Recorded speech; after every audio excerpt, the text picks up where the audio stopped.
As a series, Fallout has been around for over 20 years, and Microsoft's recent acquisition of Bethesda Game Studios has seemingly secured its future for many more years. But what will eventually happen? Everything has to end sometime. It might not be for another 10 years, it might not be for another 100 years, but it has to end eventually. So how exactly will it end? In a second Great War that will wipe all life from the planet, a bloody war that will leave one faction standing in the ashes of the rest, or maybe peace between the many powers present in the wasteland.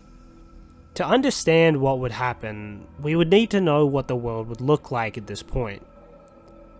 Here's where I take probably the biggest assumption. Fallout has always been about America. The developers have stated that they purposely avoid talking about the rest of the world. So I would think it likely that the finale of the Fallout series would take place in America. However, by the time of the Great War in Fallout, America had already annexed Canada. So the possibility of Canada being a playable area isn't completely out of the question. But how would it be implemented? Considering the current technology we have, and the way Fallout games usually take place in one state, in the 20 or 50 years that it will take to finish the series, we could be seeing the entire country of America, including Canada, as a playable area. Whether the country would be scaled down, or the travel feature that was present in Fallout 1 and 2 would be implemented, is up for debate. I would personally go for the travel feature, mainly between massive areas where there would be no civilization. And considering the size it would have to be, I would assume that we wouldn't get the entirety of Canada. Now what about the factions and the state of war they're in, or lack thereof?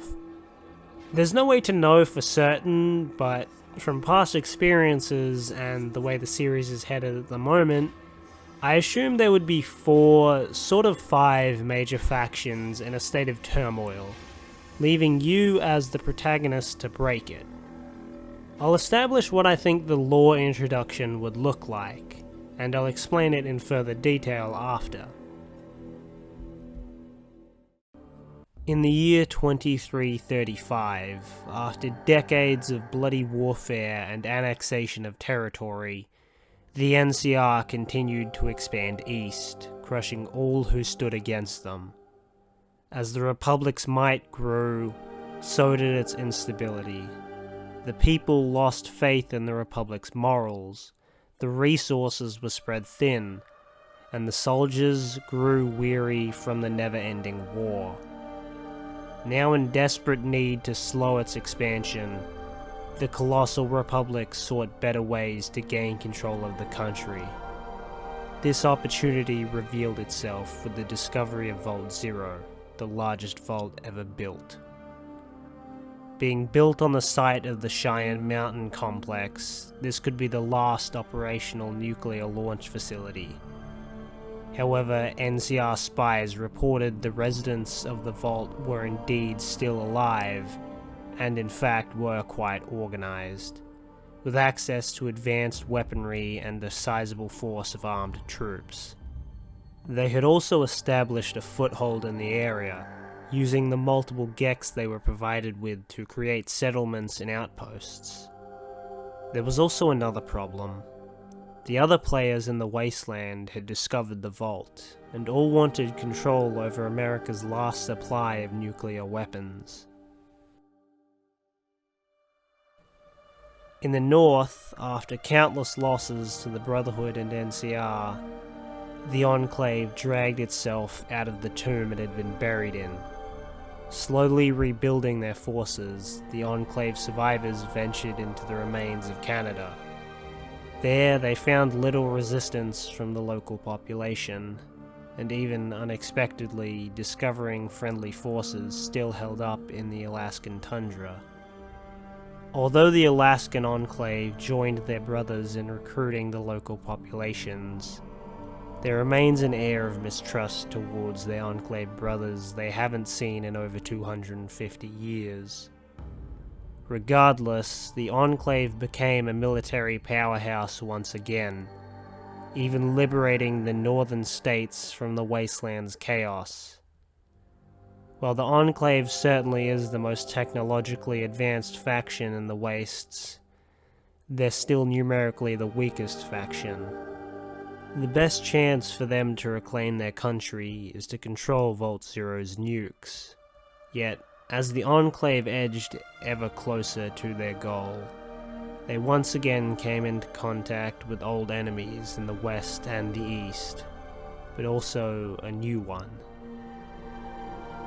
While the NCR and the Brotherhood fought their holy crusades on the west and east coasts, a new competitor emerged in the Midwest, a militia created to defend the freedom of the nation. Ever since they appeared in Texas, they managed to make the most powerful warlords bow before them. As they took the Midwest by force, minimal casualties were suffered by the militia and the tribes they absorbed. Many attribute it to the tactical genius that was their leader. This militia called themselves the New World Patriots. They believed the wasteland was how life was meant to exist. All beings were free to choose their own future. Even the people they conquered were still allowed to live by their own rules, with the exception of not harming others. The Patriots saw the other factions as authoritarian empires that wanted to return the world to the flawed ways of old. Their path was clear. They had to control the nukes to prevent anyone else from taking control over the wasteland. Their equipment was old and ineffective, but the efficient annexation of the surrounding territories and people led to a substantial fighting force. The Patriots' ideology of equality for all would only bolster their power from the influx of mutants seeking a better life. In the East, the Brotherhood of Steel had achieved supremacy. Following their victory over the Enclave in 2277, the Brotherhood continued to expand, exterminating all creatures they believed to be abominations and confiscating all technology they deemed too dangerous. The Brotherhood has access to superior technology, and its soldiers are fiercely loyal to its cause. Yet the citizens under their watch tire of the rules they impose.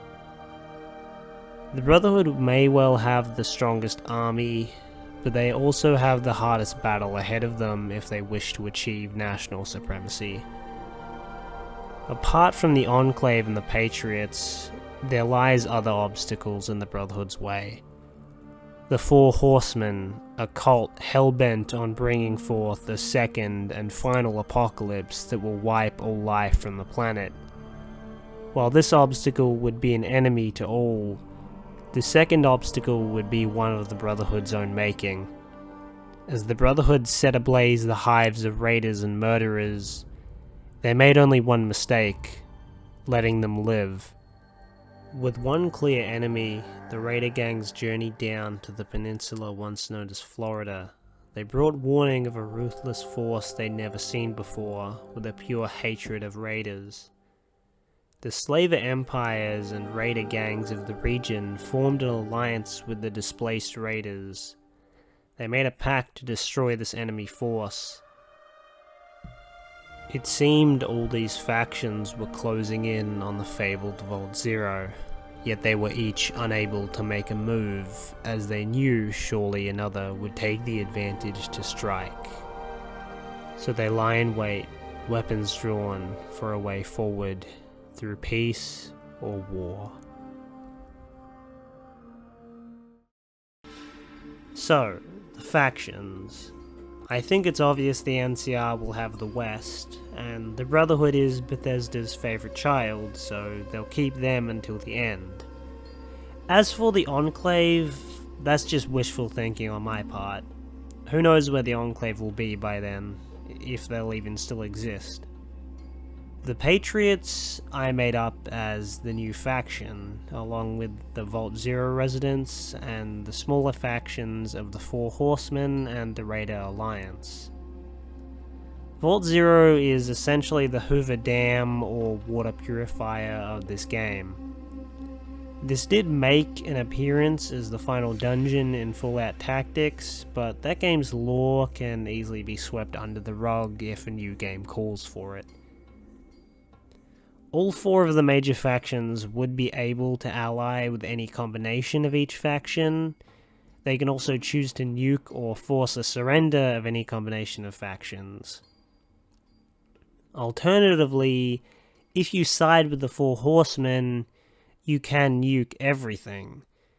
Keeping with the lessons taught in Fallout, apart from 76, I assume that using nuclear weapons at all would have grave consequences for everyone, regardless of who was actually targeted. Hopefully this gives you at least some idea of what the future could look like, and even when Fallout does eventually reach its end, that won't necessarily mean the franchise will end. It'll most likely turn into a bunch of prequels and spin-offs until it's eventually revived and a new story is started after the events of the final game, and then everyone hates it.